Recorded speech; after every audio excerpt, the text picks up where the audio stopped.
అందరికీ ప్రైజ్లో ఈరోజు నేను ఒక ముఖ్యమైన అంశం గురించి మీతో మాట్లాడాలని ఆశపడుతున్నాను. అదేంటంటే ప్రార్థన.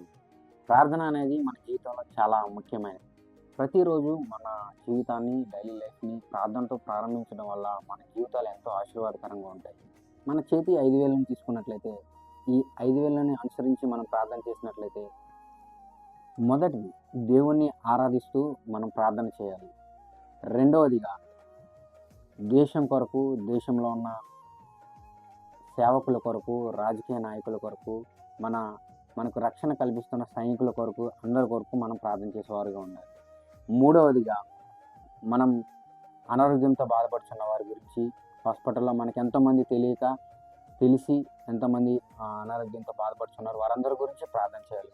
నాలుగవదిగా మన బంధుమిత్రులు, స్నేహితులు, వారి కుటుంబాల గురించి, వారి అవసరతల గురించి, ప్రతి ఒక్కరి గురించి మనం ప్రార్థన చేసే వరకు ఉండాలి. ఐదవదిగా చివరిగా మన గురించి, మన ఫ్యామిలీ గురించి మనం ప్రార్థన చేసుకునే వారుగా ఉండాలి.